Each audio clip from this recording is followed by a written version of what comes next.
So I'm going to keep it real with you. There's two ways this is going to go. Either you're going to stay on this champion and grind and grind and grind and grind and grind, or you're going to drop it completely altogether. Now, the fact is, I would encourage you to look up my interview with Solar Baka, where I talk a lot about Gangplank with him. GP is, bar none, one of the hardest champions in the game to play. You just experience why. Straight up. Yeah. Flash away, you're dead. I think we're dead anyways. Okay, he flashed after us. Ah, shit. W. Use your corrupting pot. Yeah, we're dead. Close though. There's a ton of inefficiencies here. For somebody who's played as long as you've played, I'm quite surprised now that I've seen how many games you've played. I'm quite surprised at the inefficiencies. The reason that he's one of the hardest games one of the hardest champs in the games to play is because he is balanced around competitive, where he is a ridiculous pick in competitive. He's ridiculous, and the reason why is because he's basically ridiculous because he can be blind picked into any matchup. So it doesn't matter what champion you play into him, he's going to be able to he's going to play through that lane. He's the best champion at solo laning in the game. The reason why is because of Cheetah Recall. I'm going to show you what a Cheetah Recall is real quick, so that you can understand it. Now, normally I'd have you play a second game, but right now I think it'd be a waste of your time. I think our time should be better spent is I'm going to go through all these little different things with GP, and I want you to just pay attention and listen, because you're playing on autopilot right now and you're not taking into account the nuances of the game. You're not really playing League of Legends. You're playing GP, and League of Legends is just something that's happening in the background. So the first thing that you need to understand is that GP's whole gimmick revolves around his passive and his Qs. So you have to be real considerate about when you use this passive. Try very hard to not waste your passive on minions if you don't have to. So in the instance of Wukong, I noticed that you would constantly auto minions randomly when you didn't have to. You have a big wave, like you could be up his ass here. Like there's no reason not to be. Yeah, there you go. Normally, if there's an opponent here, what I would do instead of just walking out or like farming the minions, I would just start with this, a simple little move. I would walk at him, go like this, touch the brush, and then auto him, touch the brush. Right away, I already have control of the lane and our opponent has to back off. Notice how this whole time I just accidentally autoed. I'm not autoing for no reason. You see that? Yeah. Touch the brush after. Now your opponent in the meantime is going to be chilling, right? He's going to be doing his thing, but he can't necessarily farm without eating a Q in the face. This is what your lane phase should have been. It should have been just constant Qs on rotation. Now, if we do this right and you don't waste any autos, the wave's going to stack up like this, right? And once the wave stacks up like this, you're going to go ahead and you're going to shove. The reason that we're shoving is so that we can back. This is very significant. You see that 700? Yeah. So let me show you something. Let's imagine, just for the purposes of discussion, that we farm every minion perfectly, okay? The reason I'm going to show you this is just show you exactly how much gold we can get. This is very significant that you know how much gold you're going to get. Really like aim the last hits. This is very important distinction. You'd have to get it. Yeah, you'd have to get a 3-wave crash and a kill or 4.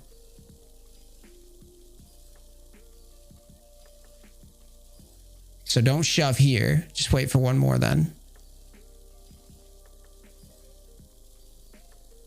See how we're deliberately like not rushing it at all?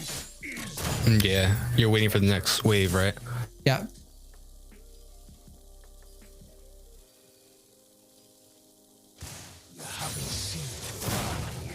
So if you get, look at that, 24. If you get all, if you get 24 or maybe 23 at the worst, look. Sheen. Why is this important? Because GP is basically Sheen champ. If you do this 4-wave crash, look at what happens. Look at the wave state. Yeah, I feel like that would be kind of hard to do in a real situation where it's not. You know why it's not? Because you've got brushes. Yeah. And your opponent's going to attack I need the to wave. use the brushes more. Well, your opponent's going to attack the wave too. So, but the thing is, you don't really have to worry about jungle ganks. Someone's asking about this in chat. You don't have to worry about jungle ganks because you got a giant wave, as you saw. Now that I've showed you that, though, the whole point of me showing you that is to get you on the mindset of like, that's what we want to get done a lot of the time. Okay. The reason we're allowed to get that done is because anytime our opponent goes near us, we can Q them. If our opponent plays like a bitch and just sits back, we'll focus on farming and hitting our sheen.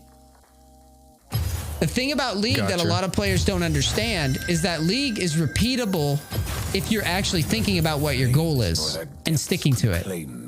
Now you say, oh, well, we might not be able to get it. That's true. Sometimes your opponent will come in a lane and just start shoving into you and make things really weird. If your opponent does that, though, you could always just focus on the farm and chill. That is all kind of out of the pay grade. The only reason that I'm doing that and even showing you it, because I wanted to kick this off right with these explanations. So the first thing you need to understand is that when you're harassing somebody as Gangplank, our job as a player, I just fucked the whole, hold on, sorry. Our job as a player is to remember that pushing a wave, our responsibility is to not mindlessly push. Yeah. If your opponent's here, if you want to Q him, great. That's the difference. Do you understand? Q to brush. Gotcha. Very important. If your opponent's farming creeps with you, right? You want to make sure that every time you Q him, you do that. Okay. Your opponent's going to be hitting minions as well. So you get to just do that. Now, the next part of GP, I'm going to just push normally for a second, just to get two. The next part of GP is this.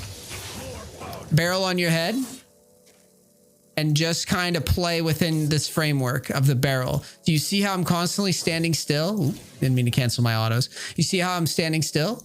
Mm-hmm. On the barrel.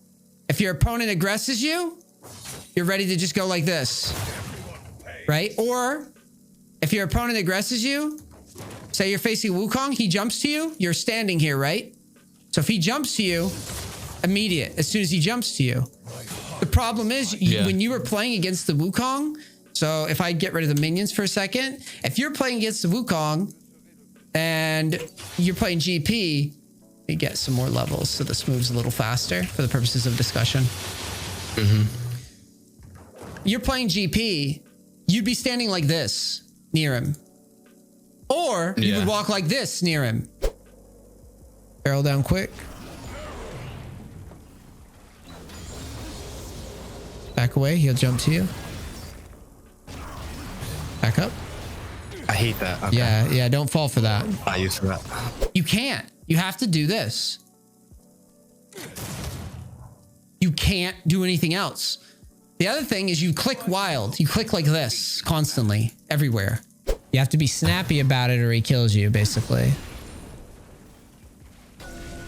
Cue him when he goes for that. If you barrel, don't put your barrel out on minions for no reason. Put it like here. And if the guy jumps to you, you need to... You can basically, you have two options. You can just do this to run away, right? That's one option. Mm-hmm. That'll slow him.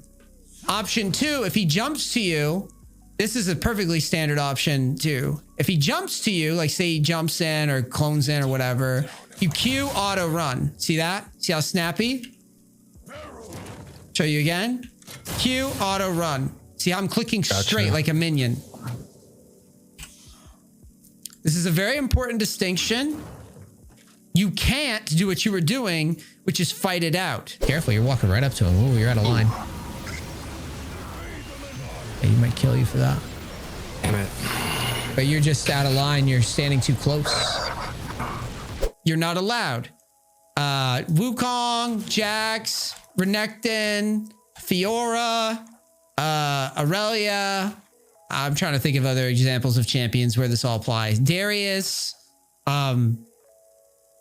Any champion that is going to like all in you, Camille, this is your trading pattern. If they jump to you, you're on the barrel, like you're near it, but you're doing this shit where you're just never leaving the spot and waiting for them to jump on top of you so that as soon as you see it, it's very, very quick. As soon as you see it, or sorry, I did it wrong. So it'd be Q, auto, run away. This will slow them. This will apply the true damage burn. So Q, auto, out. Gotcha. You say Renekton, right? Classic example with Renekton would be something like this. He dashed through a minion to you. He's going to stun you, right? Okay. So you already plan out in your head when you're standing on a barrel, or Jax will do the same thing. If they jump to you, Q, well, you have to W first. So it would be... To get out of the... Yeah. Okay. W, and then just break the barrel and get out. Gotcha. Or W, Q, auto, get out. This is really important that you understand this pattern. This is what makes GP good. Same thing with the brush stuff. You would just auto touch the brush and get out. This is the key. So now that I've walked you through this, don't worry about triple barrels for now. Don't worry about anything. Now that I've walked you through this, I'm going to lane against you. Except this time, you're going to try to do what we just talked about. Gotcha. So, verse Riven, let's try this. Okay. If I walk up to farm, I just have shield, so you can just auto me as long as you touch the brush.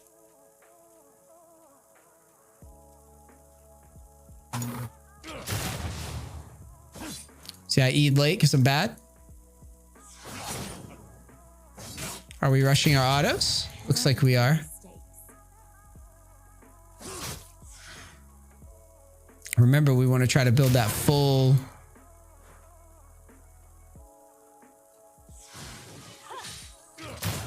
We want to build that full wave up. For those who were lost.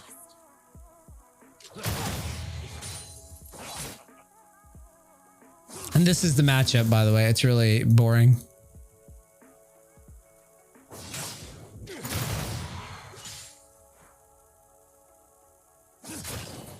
Now you just wasted an auto. Yeah.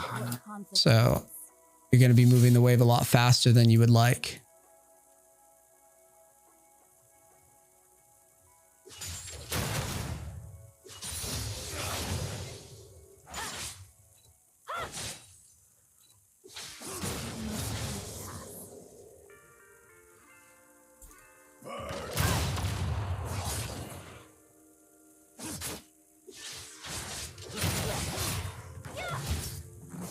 The barrel up. Damn.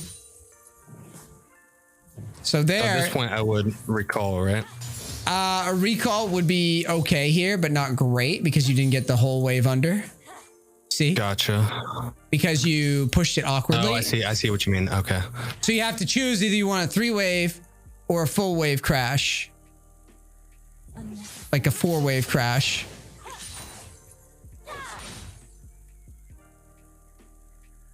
Now I'm going to push into you. Let's see if you manage your barrels properly. Okay.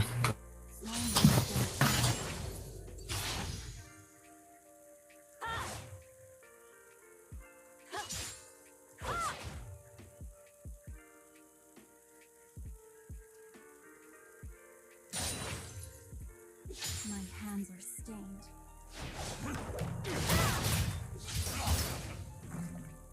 I put it up.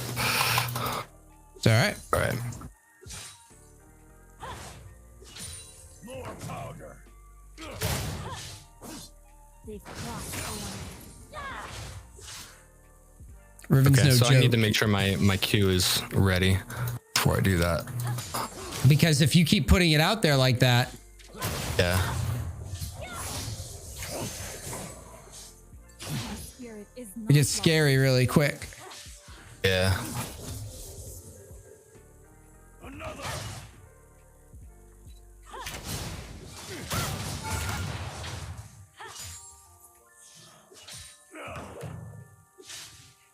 But you're putting him in a very dangerous position anyways.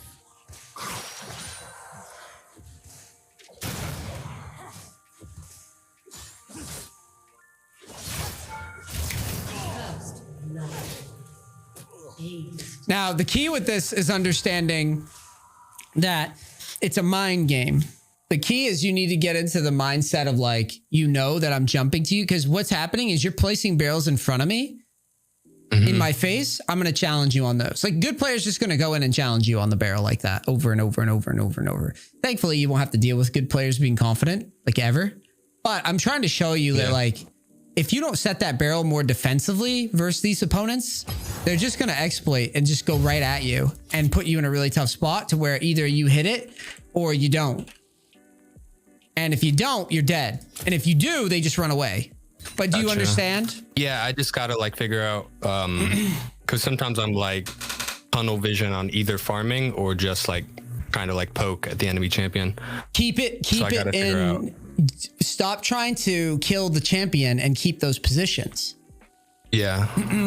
Because what was happening was that you are like, you put a barrel down and you immediately try to slap at it, like try to blow it up. But like your opponent can't go anywhere near that. So a good thinking opponent is not going to let you just hit him with the barrel. So just keep the barrel there. Gotcha. There's no need to blow it up. So anyways, cool. Do you have any more questions for me before I go? Hopefully this helped a little bit. It's hard. He's a hard champ. I feel like the reason why I say that is because I played GP a lot, and I'll go into ranked as Garen, and I have like 56% win rate on Garen, and I always win the games, and I'm not even really like thinking. Of course, it's kind of frustrating because like I invest a lot of time into like GP, but I feel like one champ is inherently like better or easier. Oh no, GP is better than Garen. Yeah, maybe that's not the right word for it. I guess it just takes a lot less effort. The word you're looking for is skill floor, skill ceiling. Yeah. So the barrier to entry. I'm doing really good with GP, like I'll like hyper carry that shit like more than I would with Garen. I actually disagree with you, by the way, for the record. I think if Garen gets ahead, it's way more damaging than GP. Like it's not even close. The reason why it's, and let me explain my thought process. So the reason why that's more damaging. So Garen and GP are both balanced in different ways. Garen actually sucks ass in high elo. Garen sucks dick. Yeah. Like there's no point in playing him. GP sucks ass in high elo as well, but for different reasons. GP is a god in competitive play, real play with like real teams and shit. GP is really good. And I just showed you why. That's how people view lane phasing competitive. With GP, let's say you get 4 or 5 kills on GP in early game and try to carry it out, but you've got to deal with a Master Yi and a Katarina and whatever the fuck bullshit, the Vayne, right? Well, GP's not going to be able to do that. At least not as easily, right? Garen, on the other hand, you get 4 or 5 kills, but nobody's killing you. Like, yeah. It's just what it is. It's the same thing with Tryndamere. It's the same thing with Jax. Basically, what I'm trying to say is GP works if your laning is super tight and the mechanical skill, like the barrier to entry on laning is really high. You've been playing GP, but you haven't figured him out yet is the problem. You haven't solved it. The laning is still confusing to you. You should be viewing it as there's a barrel here. Anybody that jumps to this barrel eats this combo every time. But what's happening is you're just throwing barrels all willy-nilly all over the place. The times that you it's could kind of use, like autopilot. Yes, the times that you could use one barrel, you use 2. The times where you should just keep the position because the position's good for you, you just fling out a barrel and hope to get lucky hits. You're not viewing it in terms of what the scenario is. If your opponent is stuck in a shitty position and is getting really low, there is absolutely no reason to rush your barrel combo. You just have to crash a giant wave and then set up one calm barrel on top of yourself in front of their tower and then wait until he farms a minion and pop him. But what you're doing is you're just trying to hit him as soon as you see him every time. No, I got you. Do you think it's reasonable then to try to, because right now I'm just trying to get to gold is what I'm trying to do this season. Do you think it's reasonable to just grind it out with GP, or should I just keep playing Garen? I know one's easier, obviously, but I would like to get better at GP too. I mean, did all this stuff that I just talked about excite you or bore you? Be honest. Oh no, yeah, for sure. I like GP a lot, so I want to learn and I want to get better at him. Well, because what I'm so telling yeah, you right now for is sure. like when I showed you that wave shit, did you go, oh, that's cool, right? Or did you think, oh my God, this guy shut up about waves?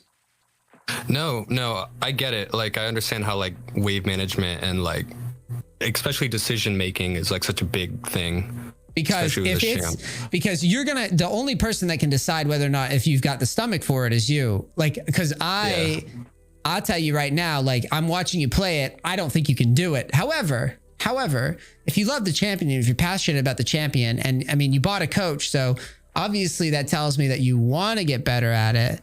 It's on you to determine whether or not those types of things about that champion interest you. Because it's not easy. It's very detailed and it's very meticulous.